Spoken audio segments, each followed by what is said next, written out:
देखने जा रहे हो। और विक्रमशिला बिहार के भागलपुर जिले में तक्षशिला प्राइवेट स्कूल के तौर तरीके पे काम करता था। वहाँ छात्रों को ट्यूशन फीस देना पड़ता था। तक्षशिला का जो सब्जेक्ट होता था युद्ध विद्या, राजनीति शास्त्र, ये सारा सब्जेक्ट तक्षशिला में पढ़ाया जाता था। जबकि नालंदा और विक्रमशिला धर्म और दर्शन का केंद्र था। तक्षशिला जब हूनों के आक्रमण में नष्ट हुआ, हून जो है मध्य एशिया की एक बर्बन जनजाति थी, जिसके आक्रमण से रक्षा के लिए चीन ने भी अपने विशाल दीवार का निर्माण करवाया था।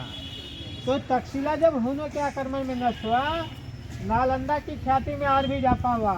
एक जगह खड़ा होकर बोलिए ना, जिसको अभी तुम लोग देखने जा रहे हो। और विक्रमशिला बिहार के भागलपुर जिला में, विक्रमशिला का स्थापना 8वीं शताब्दी में पाल राजा धर्मपाल ने किया था। ये नालंदा शब्द जो है दो शब्दों के मेल से बना है, एक नालम, दूसरा दा। नालम का मतलब होता है कमल, कमल जो है ज्ञान का प्रतीक है, और दा का मतलब होता है दान करना, देना। यानी कि वैसा स्थान जो ज्ञान दान देता है, उस स्थान को नालंदा कहा जाता है। दूसरा राइटर इसको दूसरे तरह से भी लिखा है, नालम ददाती ती नालदा, यानी कि जहाँ ज्ञान का अंत नहीं हो, उस स्थान को भी नालंदा कहा जाता है। नालंदा विश्वविद्यालय की स्थापना 413 से 455 एडी में चंद्रगुप्त द्वितीय का बेटा कुमारगुप्त ने किया था। भारतीय इतिहास में 3 चंद्रगुप्त है। एक मौर्य पीरियड में है, जिसका बेटा बिंदुसार और पोता अशोका था। गुप्त पीरियड में 2 चंद्रगुप्त है। चंद्रगुप्त प्रथम श्रीगुप्त के नाम से जाना जाता है, जिसने गुप्त वंश का स्थापना 321 एडी में किया था। और चंद्रगुप्त द्वितीय जो इतिहास में विक्रमादित्य के नाम से जाना जाता है, विक्रमादित्य का बेटा कुमारगुप्त नालंदा विश्वविद्यालय का स्थापना 413 से 455 एडी में किया था। यानी जो विश्वविद्यालय हम लोग देखने जा रहे हैं वो 1600 साल पुराना विश्वविद्यालय है। जब कुमारगुप्त इस विश्वविद्यालय का स्थापना किया, उसने जो एरिया लिया 10 किलोमीटर लंबा, 5 किलोमीटर चौड़ा। अभी खुदाई के बाद यहाँ 1 स्क्वायर किलोमीटर एरिया बाहर हुआ। हाँ, जो सिर्फ एक सब्जेक्ट का कॉलेज है, बुद्धिज्म कॉलेज है। योगा कॉलेज उस समय अलग होता था, फिलॉसफी कॉलेज अलग होता था, मेडिकल कॉलेज अलग होता था। जुआफर गांव, बेगमपुर गांव, सरीचक गांव, सब जगह छोटा छोटा रिमेंस है। बड़ा अवशेष यहाँ है, जिसको अभी तुम लोग देखने जा रहे हो। इस विश्वविद्यालय में छात्र का संख्या उस समय 10,000, प्रोफेसर 1500। शिक्षा पद्धति आज के तरह बड़ा क्लासरूम नहीं होता था। ये पेड़ के छांव में, बीच में गुरुजी, चारों तरफ छात्र। जैसे तुम लोग यहाँ पढ़ाई लिखाई कर रहे हो, अभी सुन रहे हो, इसी तरह से उस समय शिक्षा पद्धति था। यानी हॉल नुमा क्लासरूम नहीं था, पढ़ाई पेड़ के छांव में होती थी। नालंदा, तक्षशिला, विक्रमशिला तीनों विश्वविद्यालय गुरुकुल सिस्टम था। आज भी जो शांति निकेतन है, वो वहाँ गुरुकुल सिस्टम से पढ़ाई होती है। इस विश्वविद्यालय का जो मेन सब्जेक्ट था बुद्धिज्म, बौद्ध धर्म, yoga, astronomy, philosophy, medical science. उस समय हर्बल होता था, आयुर्वेद, वेद वेदांत। और उस समय की जो भाषा होती थी पाली। यहाँ हिंदी, संस्कृत और इंग्लिश में नहीं पढ़ाई होता था, सारा सब्जेक्ट पाली भाषा। और उस समय की लिपि ब्राह्मी होती थी।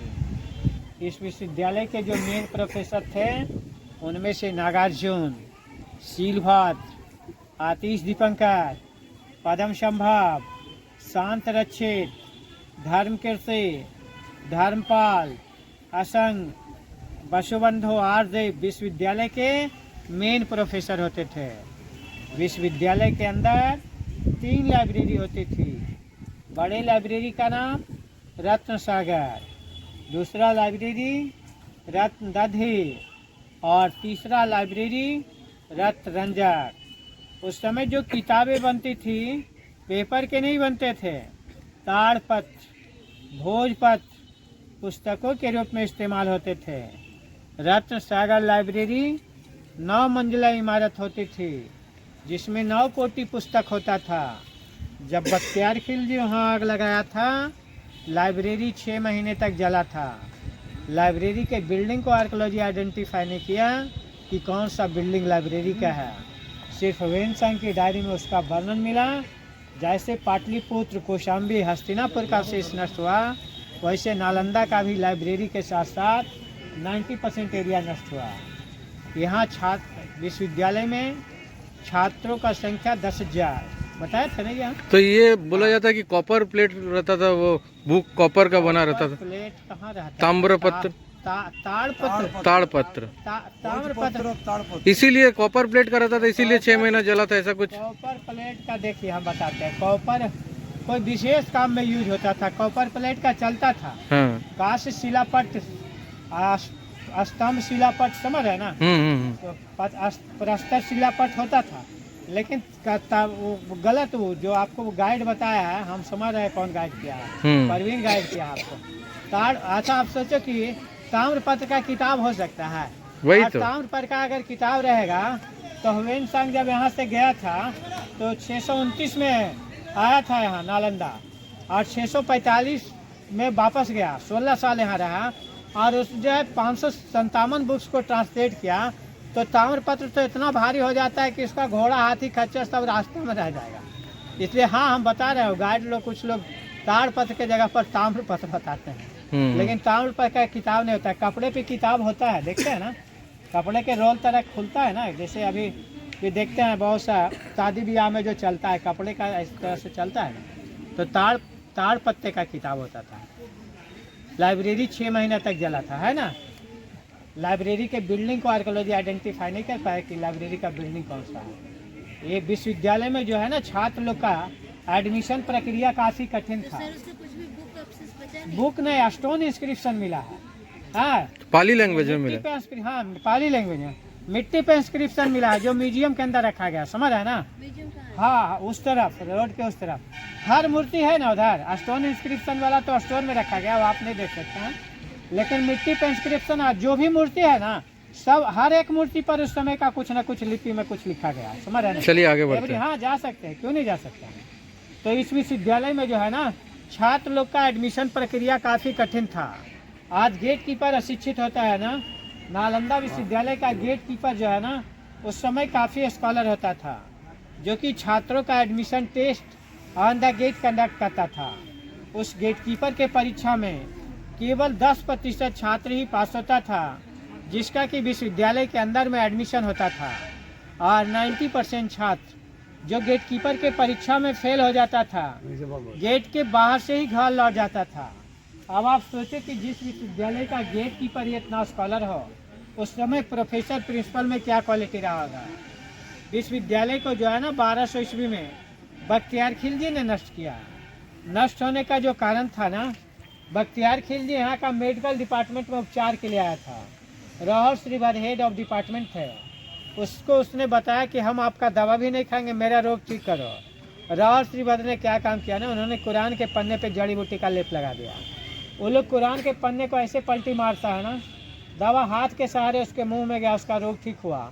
बोला जब तक नालंदा और विक्रमशिला ऐसा विश्वविद्यालय रहेगा, ये लोग पर शासन करना मुश्किल हो सकता है। नालंदा को उन्होंने 1198 और विक्रमशिला को 1200 ईस्वी में नष्ट कर दिया। नष्ट होने के बाद विश्वविद्यालय जो है ना, मिट्टी का पहाड़ बना है ना।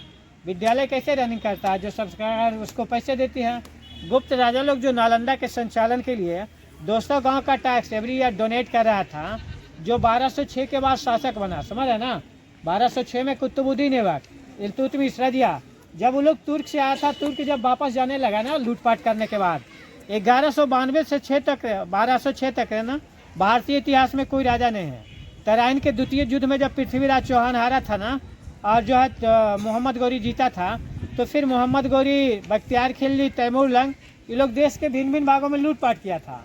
और लूटपाट करके जब तुर्क लौटने लगा, अपना नौकर कुतुबुद्दीन ऐबक को 1206 में दिल्ली के गद्दी पे बैठा के चला गया, जिसमें इल्तुतमिश रजिया सुल्तान बनी। विश्वविद्यालय कैसे चल रहा था, जब सरकार उसके पैसे दे रही थी। गुप्त राजा लोग जो 200 गांव का टैक्स दे रहा था, 1206 के बाद जो शासक बना उन लोगों ने पैसे देना बंद कर दिया। विद्यालय में पढ़ाई तो 1198 में ही बंद हुआ था। बिल्डिंग बारिश, तूफान, भूकंप में गिर करके मिट्टी का पहाड़ बना। फिर कोई साहित्य नहीं मिला ना जो नालंदा के बारे में जानकारी दे सके। वेनसंग चाइना से यहाँ पढ़ने के लिए आया था ना 629, वापस गया था 645। उस समय हर्षवर्धन युग था। उसका जो है किताब चीन में मिला ना, उसके किताब का नाम था CUT, मतलब होता है भारत यात्रा वृत्तांत। ऐसे पश्चिम का यात्रा वृत्तांत होता है, लेकिन लोग उसको भारत यात्रा वृत्तांत भी बोलता है। उसकी डायरी का जब अध्ययन किया ना ब्रिटिश इतिहासकार अलेक्जेंडर कनिंघम, उसको बिलीव ही नहीं हुआ कि ये चाइनीज आदमी सही लिखा है। उसको लगा था कि दुनिया में ज्ञान के मामले में हम सबसे अव्वल हैं और हमारा कैम्ब्रिज से पुराना विश्वविद्यालय इस धरती पर हो कैसे सकता है। लेकिन जब यहाँ देखने के लिए आया ना, विश्वविद्यालय मिट्टी का टीला दिखा। जैसे हड़प्पा और मोहनजोदड़ो जमीन के खुदाई से निकाला गया, ठीक उसी तरह नालंदा भी जमीन के खुदाई से निकाला गया। जो खुदाई से निकाला गया उसको अभी हम लोग जाकर के देखते हैं। चलो, यान या महायान क्या हीनयान मूर्ति जो बनाई गई बुद्ध का सब काल्पनिक है, समझ रहे हो ना। बुद्ध अपने जीवन में लोगों को मूर्ति पूजा के लिए मना किया था। उन्होंने बताया था कि हमारी शिक्षा को जिंदा रखना, हमारी शिक्षा का प्रचार प्रसार करना, हमारी शिक्षा के अनुसार जीवन यापन करना। लेकिन जब बुद्ध को निर्वाण मिला ना, निर्वाण मिलने के 500 साल बाद फर्स्ट सेंचुरी AD कनिष्क का पीरियड आया। कनिष्क जो है ना कश्मीर का शासक है। कश्मीर के कुंडल वन में जो है ना बुद्ध रिलीजन 2 पार्ट में बट गया। पुराना पार्ट वाला लोग को हीनयान बोला गया, नया पार्ट वाला लोग महायान बोला गया। ये डिवाइडेशन के बाद महायान वाला लोग बुद्ध का काल्पनिक मूर्ति बनाया। यानी जो मूर्ति बनाएगी सब काल्पनिक है। बुद्ध के मरने के 500 साल बाद तक के बुद्ध का एक भी मूर्ति नहीं बना था। जो मूर्ति बनाई गई 2 शैली में, एक मथुरा आर्ट और दूसरा गंधार आर्ट। मथुरा आर्ट जो है ना इंडियन कल्चर सिविलाइजेशन से प्रभावित होकर के बुद्ध मूर्ति को बनाया, जबकि गंधार आर्ट जो है ना मंगोलियन कल्चर सिविलाइजेशन से प्रभावित होकर के बुद्ध मूर्ति को बनाया। गंधार आर्ट का एक दूसरा नाम ग्रीक आर्ट भी है। नालंदा जो था ना उस समय केवल शिक्षा संस्थान नहीं था बल्कि मूर्ति कला का भी केंद्र था। 2 मूर्तिकार यहाँ फेमस थे, धीमान और बीटपाल, जो छात्रों को नालंदा में मूर्ति कला की शिक्षा देते थे। यार बोलिए, यार कुछ पूछना है? नहीं, ये लोग हीनयान या महायान महायान का सेंटर था ना। हीनयान जो है ना, वह अशोका जब बौद्ध धर्म का प्रचार प्रसार कर रहा था ना, उस समय बुद्ध में एक भी बुद्ध मूर्ति नहीं बनी थी। वो जो है ना पूरे भारतवर्ष में 84,000 बौद्ध स्तूप बनवाया था। बुद्ध जब मरे थे ना यूपी के गोरखपुर के कुशीनगर में, वहाँ का स्थानीय निवासी लोग बुद्ध के डेड बॉडी को जला चुका था और राख को लोग कलेक्ट करके रखा था।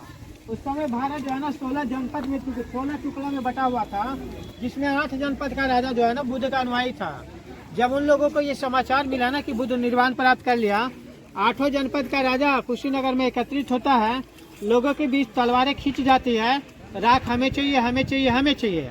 द्रोण ब्राह्मण वहाँ मध्यस्थता किया, लोगों को बताया कि बुद्ध पूरे जीवन भर शांति अहिंसा के लिए काम किया, तुम लोग उसके राख के लिए युद्ध करेगा। ये बुद्ध के 25-30 श्रद्धांजलि नहीं होगी। वो 8 बराबर भागों में बांटा। सभी राजा लोग अपने अपने राजधानी में ले जा करके उस राख के ऊपर स्तूप बनाया। उस समय से बुद्ध रिलीजन में स्तूप बनाने का ट्रेडिशन स्टार्ट हुआ। और जब अशोका बौद्ध धर्म का प्रचार प्रसार करने लगा, क्योंकि उस समय बुद्ध रिलीजन में एक भी बुद्ध मूर्ति नहीं बनती थी, वो 8वां स्तूप से राख निकाल करके पूरे भारतवर्ष में 84,000 बौद्ध स्तूप बनाया था। उस समय लोग स्तूप का पूजा पाठ किया करते थे। चलो क्या, तो सेकेंड बुद्धिस्ट काउंसिल में जो डिवाइडेशन का नींव पड़ा था ना, ये बाद में लगा ना। ये सीमेंट पहले जहाँ लकड़ी लगती थी ना उसको निकाल करके अकलोदी वाला लोग सीमेंट लगा। रुको तुम लोग, रुक जा थोड़ा सा, लोगों को आने दो। अभी तो बहुत सारे लोग बाहर है। आओ ऐसे थोड़ा थोड़ा आगे बढ़ो। आप बोलते रहिए, आप बोलते रहे। ये गड्ढा जो है ना हॉस्टल, एक छात्रों का एक कमरा। छत से नीचे के तल को गुप्त राजाओं ने बनाया था 5वीं शताब्दी में। उससे ऊपर के तल को हर्षवर्धन डेवलप किया 7वीं शताब्दी में। उससे ऊपर के तल को पाल राजा लोग बनाया 9वीं शताब्दी में। रास्ता उधर से आ रहा है ना। रास्ते में जब बाद के राजा लोग सीढ़ी बना दिए ना, दरवाजा बंद हो जाता है। ये हॉस्टल का पार्ट है, एक छात्रों का एक कमरा होता था, ठीक ना। चलो,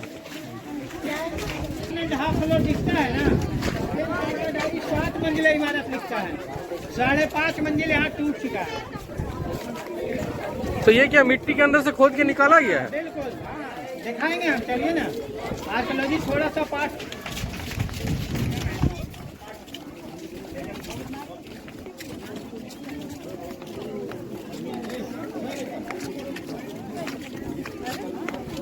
ये जो है ना, ये ध्यान करने का जगह है। अरे इधर तो एक ग्रुप जा रहा है, इधर कैसे होगा? इधर चल रहा है ना, टीला दिखा दे रहा है पेड़ के नीचे। हाँ, विश्वविद्यालय खुदाई से पहले वैसे मिट्टी का टीला दिखता था, समझ रहे हो ना? इधर भी टीला दिखाई दे रहा है, देख रहे हो ना? वैसे ये जो जगह है ना, ये ध्यान करने का जगह है, मेडिटेशन स्टेज। हाँ, ये पेड़ के छांव में होता था ना, सुबह में लोग यहाँ ध्यान साधना करता था। ये अच्छी पैक हो गया सर, दूसरे वाले में बुद्ध मंदिर है। कौन वाला? ये सामने ये मंदिर है, समझ रहे हो ना?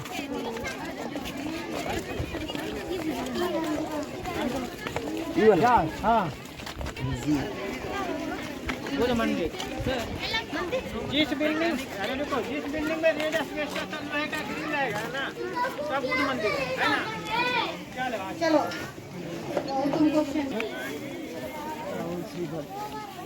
राहुल श्री भट्ट बहुत सा बुक्स में राहुल श्री भट्ट भी लिखता है, भाद्र में भी लिखता है, देख लेना। नहीं, बचपन में खेल रहा है। मंदिर है, देखो आगे का भी जो बड़ा गुफा है ना, वो भी बुद्ध मंदिर है। इधर का छोटा गुफा, जिस बिल्डिंग में रेड एस्बेस्टस है ना, समझ लो कि बुद्ध मंदिर है। वाला भी है।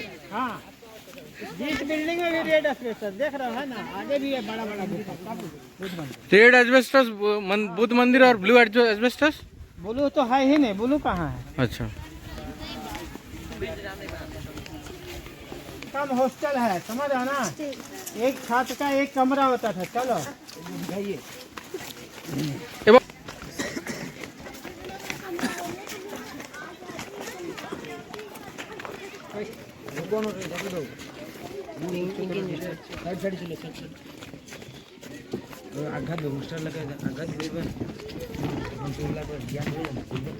ये चारों तरफ जो है ना, एक एक छात्र का एक एक घर है, हॉस्टल है, समझ रहे हो? ऐसे नहीं होगा, तो लोग आए नहीं। एक छात्र का एक कमरा, पूरा एक हॉस्टल, 34 लोगों के रहने का जगह है। किसी हॉस्टल में 32 छात्र, किसी हॉस्टल में 34 छात्र। हर हॉस्टल में एक कुआं, पानी पीने का जगह। ये जो स्टेज देख रहे हो ना, 1 2 3, तीनों स्टेज पर बुद्ध मूर्ति। रुको, नीचे रुको, अभी कहाँ जा रही है? बुद्ध मूर्ति। ये जो गड्ढा है ना, चूल्हा है, दोनों साइड से यहाँ लकड़ी लगता था, ऊपर पॉट रख करके खाना तैयार होता था। चूल्हा का उपयोग 4 काम में होता था, खाना बनाने में, मेडिकल साइंस में, प्रयोगशाला में और धातु गलाने में, समझ रहे ना? 4 काम में चूल्हे का उपयोग होता था। और हॉस्टल के अंदर जब जाएगा ना, तो उस समय दीवार जोड़ने के लिए जो मसाला का उपयोग होता था, चूना, सुरकी, बालू, गन्ना जूस, बेल जूस, उड़द दाल, ऐसे हर्बल पेस्ट में दीवार तैयार होता था। और दीवार का मोटाई यहाँ 6 फीट है, जो कमरा को न गर्मी में गर्म होने देता था, न ठंड में ठंडा।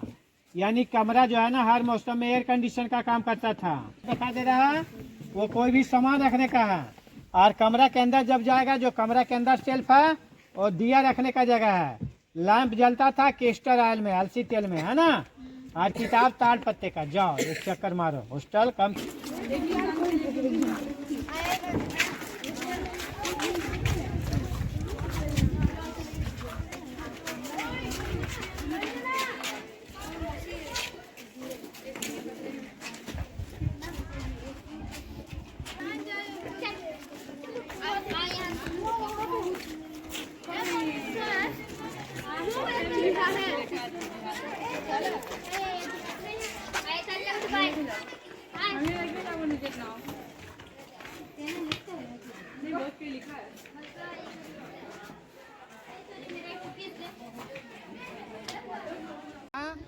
उस समय तक जितना सारा लोग बुद्धिज्म में एंट्री हुआ था, उसमें सबसे ज्यादा तेज तराशीस बुद्ध को सारीपुत्र समझ में आया।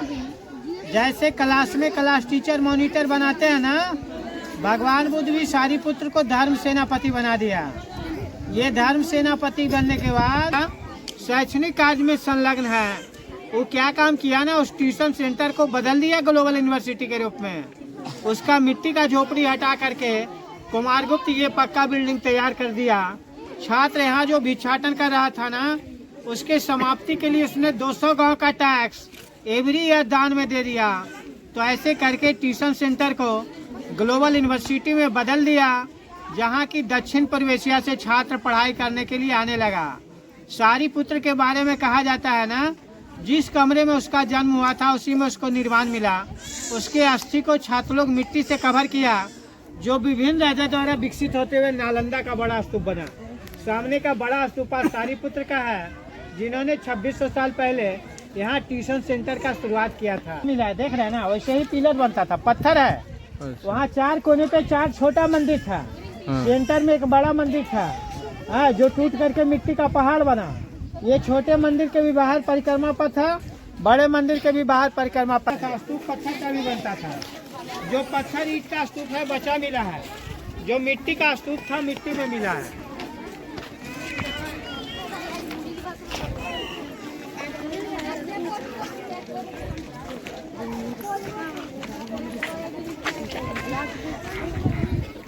सर यहाँ पे सर क्या है?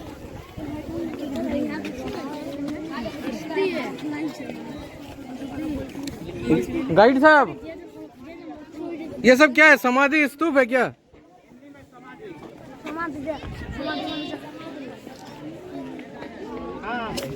गाइड साहब, हाँ भैया, ये सब जो प्रोफेसर लोग थे उनका सब समाधि है क्या? हाँ, सब स्तूप है उनका। हाँ, उसी को समाधियों को पाली भाषा में स्तूप बोलता है, उर्दू में कब। ये सारे समाधि है जितने भी नीचे है? जितने भी है, छोटा बड़ा गोल चौकोर, समझ है ना, सब छोटा बड़ा गोल चौकर सब समाधि है, प्रोफेसर्स का समाधि।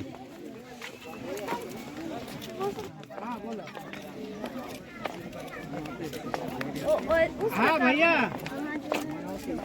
हेलो। ये सारे प्रोफेसर्स के स्तूप है जो यहाँ पे पढ़ाते थे।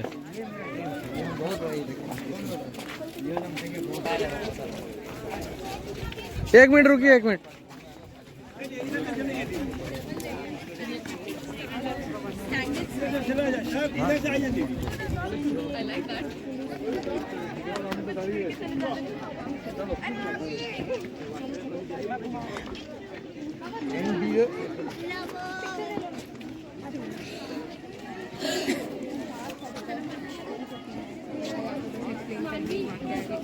इधर से लो ना। पहले इधर भी उसने देता था। सर ये सब क्या है?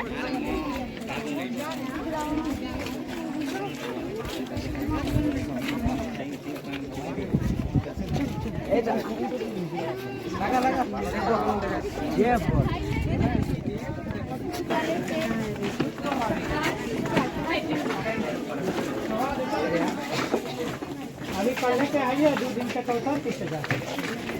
देखो देखो,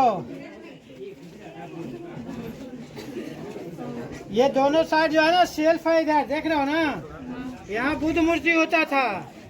हाँ, ये दो छात्र यहाँ आते जाते प्रे करता था, बुद्धम शरणम गच्छामि, धर्मम शरणम गच्छामि, संगम शरणम गच्छामि। तभी दिन का शुरुआत करता था। यहाँ ना लकड़ी का दरवाजा होता था। ये जो ईंट पिघल रहा है, काला हो रहा है, ये बताता है कि यहाँ पर आग भी लगाया गया था बख्तियार खिलजी के द्वारा, जो 6 महीने तक जलता रहा था। चलो आगे। ये आग के कारण काला हुआ ईंट सब? ये पिघल रहा है, देख रहा है। ये सारा काला काला आग के कारण।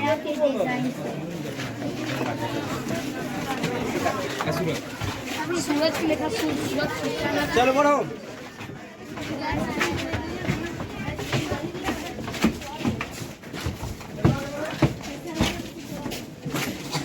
इसमें क्या हुआ करता? यूरिन। यूरिनल। हाँ।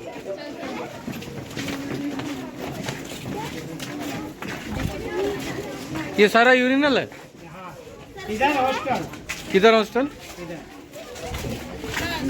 तो ऐसा करो ना, बिना हमरा भी फोन उठा रहा है, तुम सिलाव डेरा में मावा अभी रख दो, फिर देखते हैं, आने वक्त से पूछ लेना क्या हुआ। ये हॉस्टल का रूम है?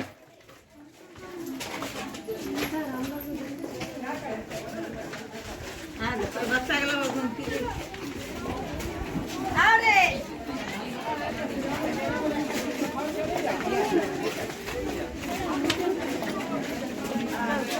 अरे देखो, इधर कोई भी सामान रखने रखने का, ये 2 रास्तों पर अंदर जो सेल्फ है लैंप रखने का जगह होता था, दिया।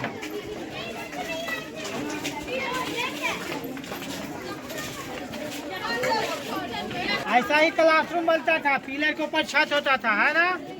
इस स्टेज के बीच में गुरुजी दोनों तरफ, चारों तरफ छात्र बैठ करके लिखता पढ़ता था। गुरुकुल सिस्टम में ऐसे मिट्टी का चबूतरा पहले पेड़ की छांव में बनता था।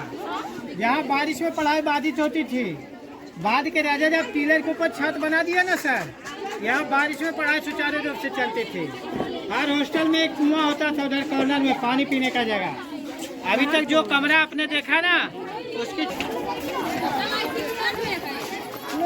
चले जी